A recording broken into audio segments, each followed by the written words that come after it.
Hello guys.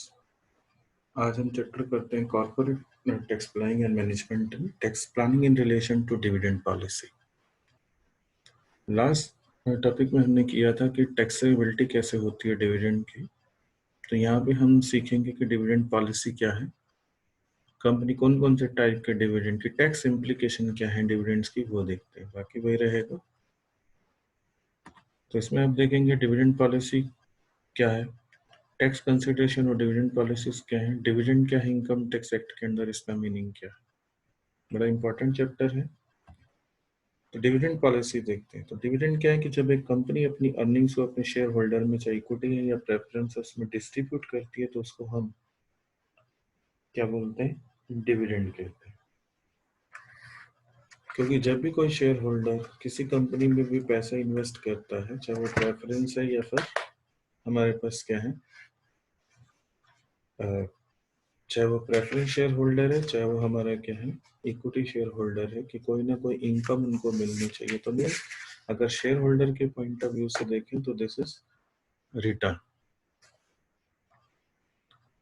तो dividend policy का means हमें डिसीजन लेना है, क्योंकि डिविडेंड डिस्ट्रीब्यूशन को कई फैक्टर क्या करते हैं, अफेक्ट करते हैं। तो डिसीजन की एक्यूमुलेटेड प्रॉफिट को कितना हम क्या करें, डिस्ट्रीब्यूट करें अपने शेयर होल्डर में, और कितना हम रिटेन करें री इन्वेस्टमेंट के लिए, जिनको फ्लोइंग बैक ऑफ प्रॉफिट्स बोलते हैं, या री इन्वेस्टमेंट ऑफ अर्निंग्स कहते हैं, या रिटेन्ड अर्निंग्स कहते हैं।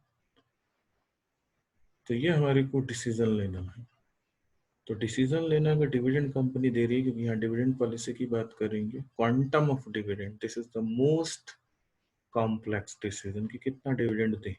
तो रीजन क्या है कि अगर कंपनी डिविडेंड डिस्ट्रीब्यूट करती है तो रिटेन्ड अर्निंग क्या हो जाएंगी, लेस हो जाएंगी। तो डिविडेंड पे आउट की वजह से market value of the share क्या फॉल हो जाएगा। अगर कंपनी डिविडेंड डिस्ट्रीब्यूट नहीं करती है, रिटेन करती है, तो it will rise in the price of equity shares. तो अगर कंपनी मान लो डिस्ट्रीब्यूट नहीं करती सेकंड केस के अंदर, तो इन्वेस्टर के हम कुछ ना कुछ पैसा तो चाहिए जिसके लिए उसने इन्वेस्ट किया था, तो they can sell their share, this is called home made dividend.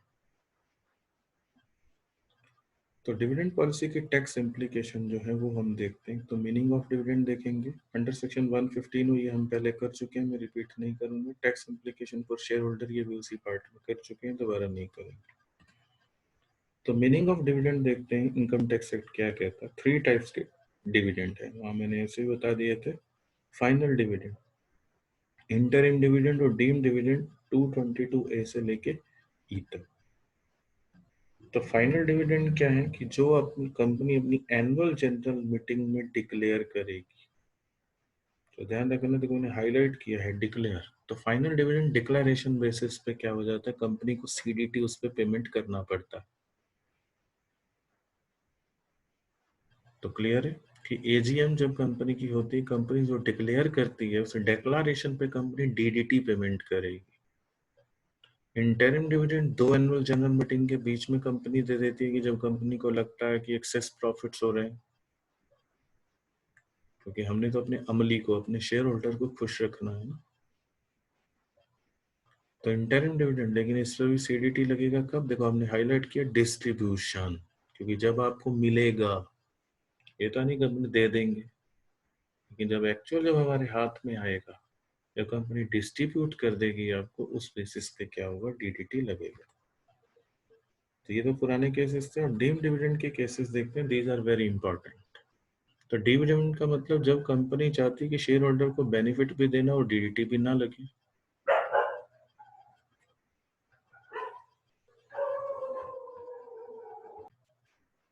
तो इन केसेस में हम देखते हैं कि जब company dividend pay DDT avoid करना चाहती है, अपने शेयर होल्डर को कोई बेनिफिट देना चाहती है, लेकिन not in the form of dividend, मतलब चालाकी से। लेकिन गवर्नमेंट ने कहा कि अगर आप चालबाज हैं तो हम भी कम नहीं। तो आप किसी भी फॉर्म में डिविडेंड बांटेंगे, हम इनको डीम डिविडेंड मानेंगे और इस पर डीडीटी क्या करेंगे, अप्लाई करेंगे। तो देर आर 5 केसेस कि जब इन बेनिफिट्स को हम कहें डीम डिविडेंड मानते हैं। तो पहले 4 केसेस में क्या है, डीडीटी लगेगा, लास्ट वाले केस को छोड़ के। डीडीटी का रेट आपको मैंने लास्ट वीडियो में बताया था 15 plus 12, 15% basic rate of tax, 12%, 15% gross dividend pay देना, ध्यान रखना। उसके बाद फिर 12% इस पे सरचार्ज था, प्लस 4% HEC था, हेल्थ एंड एजुकेशन सेस, और इस पे 30% आपको बताया था, प्लस 12% प्लस 4%, इस पे बताया था ग्रॉस नहीं करना, जो 222E के अंदर था। तो वन बाय वन डील करते हैं। तो फर्स्ट केस है, देखो कि any distribution by a company to its share holder of accumulated profits whether capitalised और not entailing release of companies assets. कि अब कंपनी अपने शेयर होल्डर को बेनिफिट तो दे रही है, कि कंपनी क्या कर रही है, अपने शेयर होल्डर को बेनिफिट तो दे रही है। अब दे कैसे रही है वो हम देखते हैं कि किस तरह से कंपनी क्या है बेनिफिट दे रही।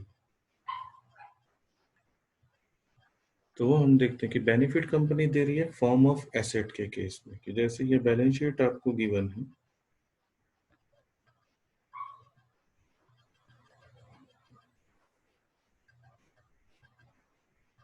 तो यहाँ कंपनी के पास मान लो फिक्स्ड एसेट है,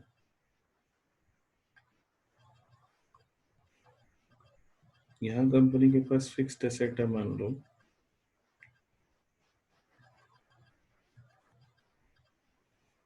3 लाख की,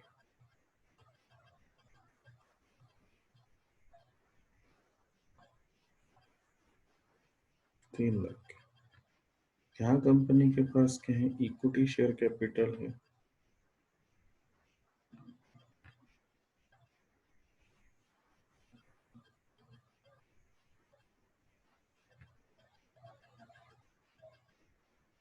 कंपनी के पास कंपनी के पास मान लो इक्विटी और रिजर्व्स एंड सरप्लस भी है।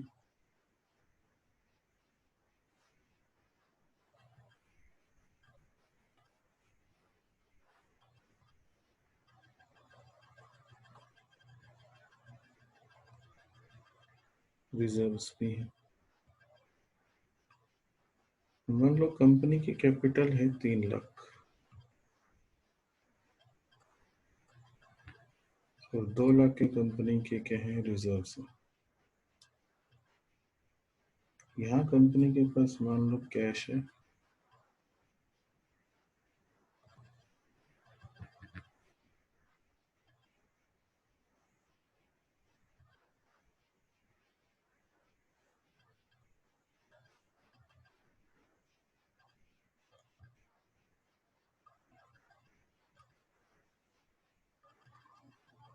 दो लाख।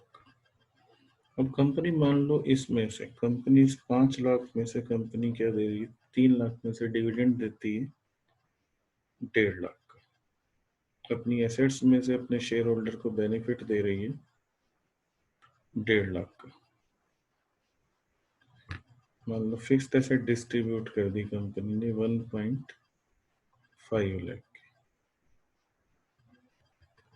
तो यही हमने लिखा एक्यूमुलेटेड। कंपनी के रिजर्व्स कितने के हैं, 2 लाख के। कंपनी 1.5 लाख दे सकती है, लेकिन अगर कंपनी मान लो 2.5 लाख का देती है फिक्स्ड एसेट, अपने शेयर होल्डर्स को दे सकती है, नहीं दे सकती, क्योंकि कंपनी के जो रिजर्व्स हैं वो 2 लाख के हैं, तो कंपनी 2.5 लाख डिस्ट्रीब्यूट नहीं कर सकती। कंपनी हमने यही लिखा एक्यूमुलेटेड प्रॉफिट में से अपने शेयर होल्डर को जो भी बेनिफिट देती है जिससे उसकी एसेट रिलीज हो रही है। तो एसेट कितने की रिलीज हो रही है, अगर 1.5 लाख दे रही है तो कम दे सकती है, इससे ज्यादा नहीं दे सकती। तो ये पॉइंट क्लियर हो गया कि शेयर होल्डर को देखो, अब कंपनी ने डायरेक्ट, क्योंकि डिविडेंड सिर्फ as per the company law, as per the income tax act की कंपनी या तो कैश में डिविडेंड दे सकती है या चेक से दे सकती है। कहाँ लिखा है सेट की फॉर्म में दे सकती है। तो कंपनी ने चालबाजी, कंपनी ने यहाँ चालाकी खेली है कि टैक्स ना देना पड़े, डीडीटी ना देना पड़े, शेयर होल्डर को फायदा देना है, क्योंकि शेयर होल्डर तो कहेंगे हमने कैपिटल इन्वेस्ट किया है। तो कंपनी अपनी एसेट की फॉर्म में, तो गवर्नमेंट कहती है अगर आप चला के तो हम भी चला के, तो हम इसको डीम डिविडेंड मानेंगे। तो चाहे वो accumulated, देखो benefit given in the form of asset but value of benefit can not exceed accumulated profit. मैंने बता दिया 2.5 लाख की एसेट कंपनी डिस्ट्रीब्यूट नहीं कर सकती है 2 लाख, क्योंकि कंपनी के रिजर्व्स एंड सरप्लस जो है वो 2 लाख के। तो कैपिटलाइज का मीन्स है कि मान लो इस 3 लाख के अंदर ये जो हमारा 3 लाख है, 3 लाख है,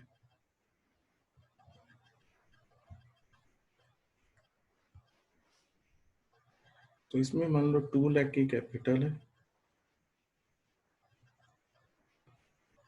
और 1 लाख के जो है वो बोनस शेयर्स है।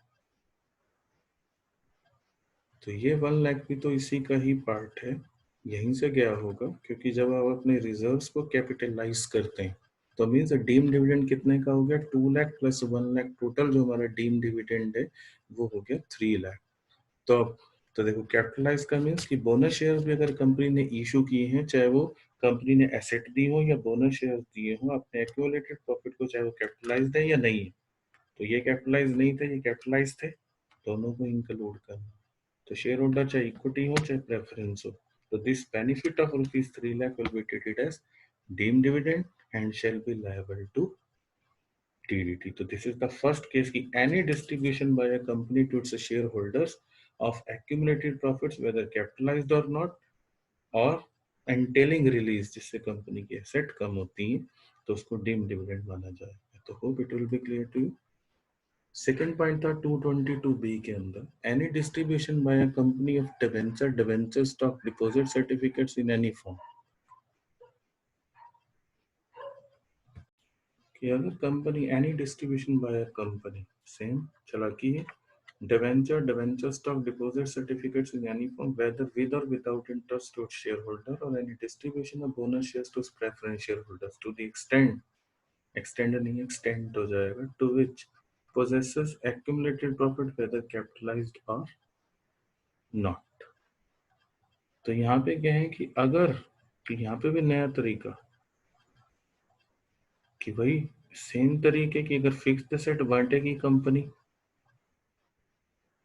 तो उन्होंने पिछले पॉइंट में बोल दिया 222A के अंदर कि उसको हम डीम डिविडेंड मानेंगे। अब कंपनी ने फिक्स एसेट की जगह क्या किया, अपने शेयर होल्डर्स को, पहले इक्विटी शेयर होल्डर्स की बात करते हैं, उनको डिवेंचर दिए, debenture stock and deposit certificate दिए, चाहे वो विद इंटरेस्ट है या विदाउट इंटरेस्ट है वो मैटर नहीं करता है। और साथ में जो प्रेफरेंस शेयर होल्डर्स है उनको company debenture stock deposit certificate या फिर बोनस शेयर्स, अभी तक हम क्या पढ़ के आए हैं कि इक्विटी शेयर होल्डर्स को कंपनी अगर बोनस शेयर्स देती है, तो यहाँ पे कंपनी प्रेफरेंस शेयर होल्डर्स को भी क्या कर रही है, बोनस शेयर्स इशू कर रही है अपने एक्यूमुलेटेड प्रॉफिट में से। तो शेयर होल्डर्स कोई भी हो सकते हैं, इक्विटी, ये मैंने बता दिया, इक्विटी को दे रही है प्रेफरेंस शेयर होल्डर को, तो but value of benefit same thing रहेगी, चाहे वो इक्विटी शेयर होल्डर्स हैं चाहे वो प्रेफरेंस शेयर होल्डर्स हैं। अभी जैसे फिक्स्ड एसेट हमने डिस्ट्रीब्यूट किया था, तो ये दोनों बेनिफिट, चाहे वो डिवेंचर की फॉर्म में डिवेंचर स्टॉक बोनस शेयर्स, तो ये रिजर्व्स एंड सरप्लस के अमाउंट से ज्यादा नहीं हो सकते। कैपिटलाइज का मीनिंग पहले भी बता दिया था, बोनस और जनरल। तो इसको भी कंपनी, इस बेनिफिट को भी इनकम टैक्स एक्ट कहता है कि हम डीम डिविडेंड मानेंगे और इस पे भी डीडीटी क्या होगा, अप्लाई होगा। नेक्स्ट 222C, ये थोड़ा सा डिफरेंट है कि लिक्विडेशन के टाइम पे अगर कंपनी जो भी अमाउंट डिस्ट्रीब्यूट करती है अपने शेयर होल्डर्स को, जितने एक्यूमुलेटेड प्रॉफिट्स है, अब यहाँ पे कैपिटलाइज नहीं लिखा है देखो, तो लिक्विडेशन आप देखते हो कि जब लिक्विडेशन होता है कंपनी का, तो लिक्विडेटर क्या करता है, जो एसेट रियलाइज करता है वो अमाउंट क्रेडिट में, जो जो ऑर्डर ऑफ पेमेंट है, हमारी 8 पेमेंट्स है, लास्ट में जो रेजिडुअल अमाउंट है that is paid to the equity share holders. तो इसलिए यहाँ पे शेयर होल्डर्स की जो बात करेंगे वो इक्विटी, क्योंकि प्रेफरेंस शेयर को वहाँ प्रेफरेंस है, तो इक्विटी शेयर होल्डर को जो रीपेमेंट ऑफ कैपिटल है लिक्विडेशन पे उसको देखेंगे। तो मान लो हमारे पास हमारे रिजर्व्स जो हैं वो 2 लाख के हैं और शेयर होल्डर्स को क्या है, 3 लाख रुपीस की पेमेंट हो रही है, तो 2 लाख तक का जो अमाउंट है that will be in the form of deem dividend. तो up to the amount of reserves क्या माना जाएगा कि जो भी लिक्विडेशन के टाइम पेमेंट हुई है शेयर होल्डर्स को, मान लो 3 लाख की पेमेंट हो रही है इक्विटी शेयर होल्डर्स को, क्योंकि रिजर्व्स को हम इंक्लूड नहीं करते हैं, क्योंकि रिजर्व के मालिक भी कौन होते हैं, इक्विटी शेयर होल्डर्स। तो this is also a benefit. तो 2 लाख तक का जितना हमारा रिजर्व था that will be treated as deemed dividend, तो उस पर डीडीटी लगेगा। और जो एक्सेस है 1 लाख, टोटल 3 लाख की पेमेंट हुई है, उस पर कैपिटल गेन टैक्स देना पड़ेगा। तो यहाँ पे एक्यूमुलेटेड प्रॉफिट्स को कैपिटलाइज नहीं कर रहे क्योंकि लिखा ही नहीं है, देखो लॉ के अंदर हर एक में लिखा था, यहाँ नहीं लिखा। तो क्लियर ये पॉइंट।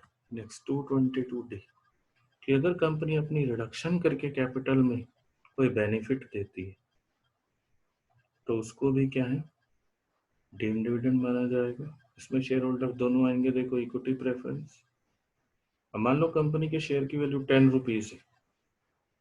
कंपनी का जो शेयर है, मान लो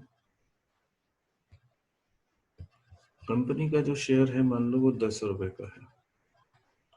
इक्विटी शेयर की बात हम करते हैं।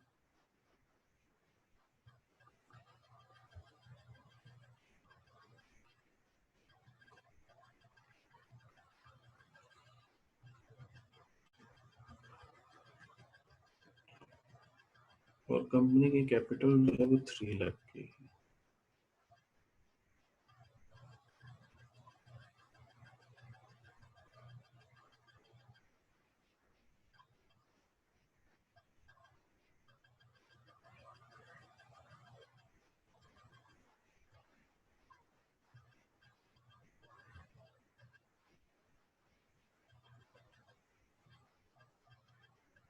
₹3 लाख की। अब कंपनी इसमें से कह रही है अपने शेयर होल्डर को कि हम आपको इसमें से 3 रुपए दे देंगे बेनिफिट, 3 रुपए आपको वापस दे देंगे। तो जब 3 रुपए अगर कंपनी वापस दे रही है अपने शेयर होल्डर्स को, तो इससे कंपनी की कैपिटल क्या हो जाएगी, रिड्यूस हो जाएगी। और कंपनी लॉ के अंदर सिर्फ एक ही मेथड है, एक ही चीज है कि जब कंपनी को लॉसेस हो रहे हैं तब कंपनी इंटरनली क्या करती है, रीऑर्गेनाइज करती है, तब कैपिटल रिडक्शन मेजर्स यूज करती है। और वो भी सैंक्शन लेना पड़ता है आपको हाई कोर्ट का, otherwise company can not use this technique of capital reduction. तो इसलिए इनकम टैक्स एक्ट कहता है कि company without the permission of the high court, तो सिर्फ गवर्नमेंट को धोखा देने के लिए, डीडीटी से बचने के लिए कंपनी ने ये 2 रुपए जो है बेनिफिट दिया है अपने शेयर होल्डर्स को। तो इसलिए हम इसको क्या रिडक्शन इन शेयर कैपिटल नहीं मान सकते। तो हम इसको क्या मानेंगे, डीम डिविडेंड मानेंगे और कंपनी पे क्या करेंगे, डीडीटी लगाएंगे। क्योंकि कैपिटल रिडक्शन मैंने बता दिया हाई कोर्ट की कंसेंट से और इंटरनल रिकंस्ट्रक्शन में हो सकता है। बट अगर कंपनी यहाँ पे 3 रुपए वापस दे रही है अपने शेयर होल्डर को 10 में से, तो this is a benefit to the share holders, treated as deemed dividend and will be liable to DDT। तो ये 4 केस थे जब आप ग्रॉस डिविडेंड पे क्या करेंगे, टैक्स लगाएंगे। 15%, 15/85, 17.647 प्लस 12% प्लस 4%। तो ये आपके पास इफेक्टिव रेट आया था DDT। तो 4 केसेस ABCD। और लास्ट केस में मैंने बताया था कि ये थोड़ा सा डिफरेंट है उनसे। ध्यान से रीड करेंगे कि यानी payment by closely held company, ये भी उसमें क्लियर किया था मैंने असेसमेंट ऑफ कंपनीज के चैप्टर में, वाइडली हेल्ड कंपनी और closely held. Any sum by way of advance और loan to a share holder who is beneficial owner of not less than 10% of share carrying voting power or any concern in which the above shareholder is a member or a partner having substantial interest, or for the individual benefit of the shareholder to the extent to which the company possesses accumulated profit। तो यहाँ पे beneficial ownership का meaning क्या है कि shares और dividend दोनों ही क्या है, सेम नेम में है, कि जिसके नाम में शेयर है डिविडेंड भी वही लेता है, उसको बेनिफिशियल इंटरेस्ट या बेनिफिशियल ऑनर को। तो जिसके पास क्या है 10% शेयर्स है कंपनी के, मीन्स 10% या उससे ज्यादा, नॉट लेस देन लिखा तो 10% या उससे ज्यादा वोटिंग पावर है। बेनिफिशियल ऑनर मैंने बता दिया कि जिसके पास क्या है शेयर भी जिसके नाम है और डिविडेंड भी उसी के नाम। तो अगर कंपनी क्या करती है, सब्सटैंशियल इंटरेस्ट यहाँ लिखा तो उसका मीनिंग जब किसी के पास 20% और मोर इक्विटी शेयर्स होते हैं तो उसको हम सब्सटैंशियल इंटरेस्ट बोलते हैं।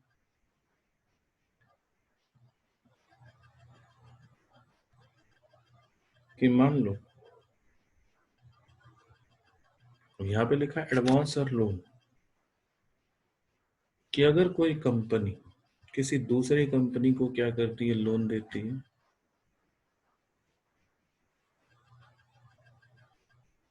और वो कंपनी ऐसे शेयर होल्डर को लेन देती है जिसका कंपनी में क्या है 10% जिसके पास क्या है वोटिंग पावर है,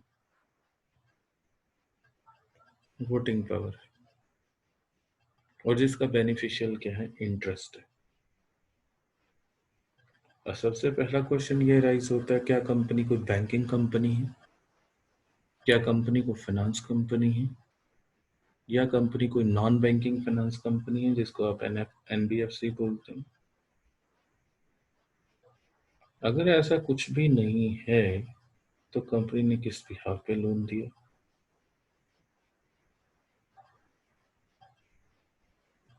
तो इसका मतलब कंपनी ने क्या है अपने शेयर होल्डर को बेनिफिट देने के लिए ये लोन या एडवांस प्रोवाइड किया, लोन या एडवांस प्रोवाइड किया है। तो सरकार कहती है कि क्यों ना, जब कंपनी ना तो कोई फाइनेंस कंपनी है ना कोई बैंकिंग कंपनी है, तो क्यों ना इस बेनिफिट को, इस लोन या एडवांस को हम डीम डिविडेंड माने और इस पे शेयर होल्डर से टैक्स कलेक्ट करें, rather then in the hands of, कि शेयर होल्डर के हैंड में भी ये क्या हो जाएगा, टैक्सेबल हो जाएगा। हम टीडीएस में भी पढ़ते हैं टैक्स कटेगा। तो यहाँ पे लोन और एडवांस वर्ड हमने यूज किया, तो एडवांस का मतलब मान लो मैंने किसी शेयर होल्डर को, कंपनी अपने शेयर होल्डर को 1 लाख रुपए एडवांस देती है कि आप कोई एसेट परचेज कर लेना, कंपनी के लिए एसेट परचेज कर लेना। अब वो 3 साल हो गए, वो एडवांस ही एसेट आई नहीं, तो इसका मतलब इनडायरेक्टली कंपनी ने उसको क्या दिया, क्योंकि 3 साल में एसेट नहीं आएगी, तो इसका मतलब कंपनी ने उसको क्या है सिर्फ धोखा देने के लिए टैक्स को उसको एडवांस या लोन दे दिया, तो this will be treated as deemed dividend and shall be taxable in the hands of share holder. तो ये 222E कह रहा है। तो अभी तक जो 4 सेक्शन आपने किए 222A से D तक, उसके अंदर प्रॉफिट को हम कैपिटलाइज और नोट कर रहे थे। T22E के अंदर हमने क्या किया कि कंपनी सिर्फ एक्यूमुलेटेड प्रॉफिट प्रोसेस करती है।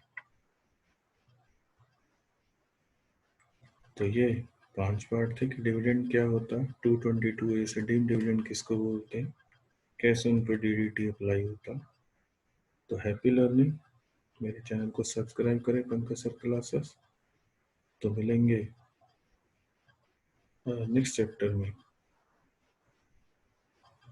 Taxability in case of business restructuring.